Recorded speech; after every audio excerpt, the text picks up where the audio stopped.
Bonjour à tous, aujourd'hui je vais vous parler de la personnalité lunaire, c'est-à-dire des personnes dont la Lune est la planète dominante du thème astral. Donc dans un premier temps, je vais vous expliquer des caractéristiques de la personnalité lunaire, et ensuite je vous expliquerai en quoi la Lune peut être une dominante du thème astral.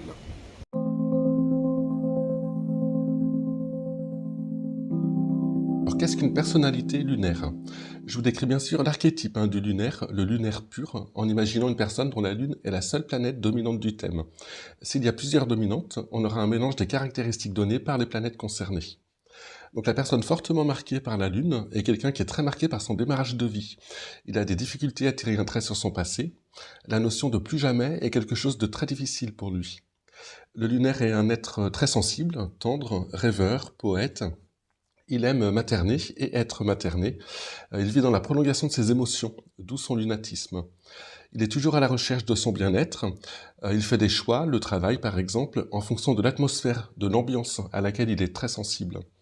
Il vit dans un monde de rêves. Il est souvent dans la projection. Il a parfois du mal à faire la différence entre le réel et l'imaginaire, un peu comme le neptunien. Il a besoin d'être sécurisé, motivé, encouragé. Quand il passe à l'âge adulte, il saura veiller sur les autres, s'il a bien décroché de l'enfance. Il a besoin de sa cellule, de recréer des liens. Il est d'ailleurs très doué pour mettre les gens en affinité les uns avec les autres. Alors, dans quel cas la Lune est-elle une planète dominante de votre thème? Tout d'abord, si elle est conjointe à l'un des 4 angles du thème ou au maître de l'ascendant. Les angles du thème sont les 4 traits rouges que vous voyez autour du zodiaque. Le plus connu, c'est l'ascendant, mais il y a aussi le point opposé, le descendant, le milieu du ciel en haut et le fond du ciel en bas. C'est un peu l'ossature du thème astral. Donc si dans votre thème natal, la Lune est située dans les zones jaunes, donc à moins de 15 degrés de l'un de ces 4 points, elle devient une dominante de votre thème, comme on le voit sur ces 4 exemples. Et d'autant plus qu'elle est proche de l'angle. Une planète conjointe à un angle est appelée planète angulaire, c'est d'emblée une planète dominante. Alors même chose si la Lune est conjointe au maître de l'ascendant, c'est-à-dire à la planète ou à l'une des 2 planètes qui gouvernent le signe où se trouve de l'ascendant. Dans cet exemple, l'ascendant est dans le signe du Sagittaire. Le maître du Sagittaire est Jupiter, en rose sur la carte. Donc si la Lune se trouve à moins de 10 degrés de Jupiter, elle devient une planète dominante du thème, et d'autant plus qu'elle en est proche. C'est le cas ici, car la Lune est à 3 degrés de Jupiter. Alors, contrairement aux autres planètes, une conjonction de la Lune au Soleil ne fera pas de vous une personne lunaire, à moins qu'il y ait d'autres éléments allant dans ce sens. Si la conjonction est angulaire, par exemple, donc proche d'un angle, avec le signe du Cancer particulièrement valorisé dans votre thème.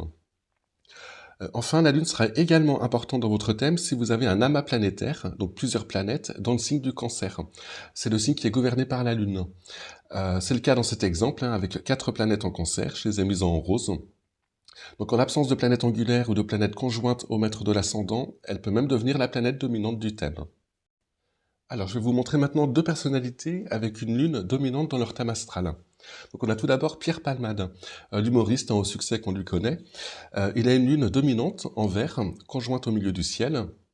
Alors une lune conjointe au milieu du ciel, ça peut être un indice de popularité, surtout si on montre sa sensibilité, si on ne cache pas l'enfant intérieur, qui reste toujours bien présent chez les lunaires. Alors pour autant, il n'a pas forcément bien vécu cette dominante lunaire durant une grande partie de sa vie.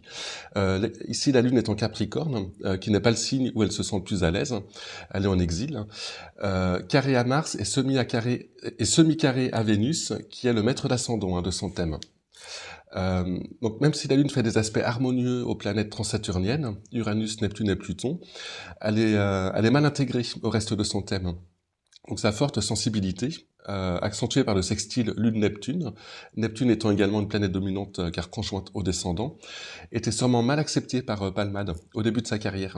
Il cherchait sans doute à cacher cette partie un peu plus vulnérable de sa personnalité.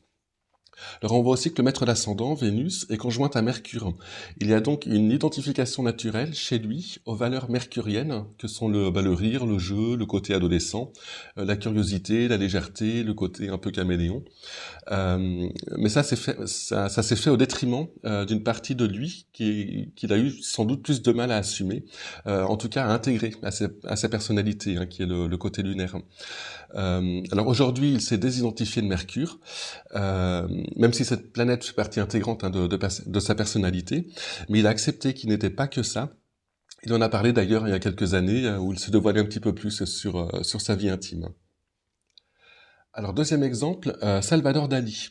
Alors lui aussi, il a une lune conjointe au milieu du ciel. Elle est également maître d'ascendant, l'ascendant est en Cancer, mais c'est aussi une planète apex, car située au double carré de l'opposition Neptune-Uranus. Son importance est donc renforcée dans son thème. Alors, on connaît l'univers onirique de l'œuvre de Dali, typique d'une personnalité lunaire, qui est beaucoup dans le rêve, avec une imagination très fertile. Alors, on peut aussi noter dans son thème la triple conjonction Soleil-Mercure-Mars, carré à Saturne, qui fut un peu son moteur, et qui le poussa à s'affirmer et à s'afficher de manière parfois très égotique. On connaît tous ces photos. Sans doute en compensation d'une blessure narcissique dans l'enfance. Il est né 9 mois après le décès de son grand frère, qui s'appelait également Salvador, et il déclara aux journalistes que ses parents lui avaient expliqué qu'il était la réincarnation de son grand frère. Donc on ne sait pas si c'est la vérité ou un mensonge, mais en tout cas ces déclarations montrent ce besoin d'exister en tant qu'être unique. Donc voilà pour les lunaires, je vous remercie de m'avoir écouté et je vous dis à très bientôt pour une nouvelle vidéo.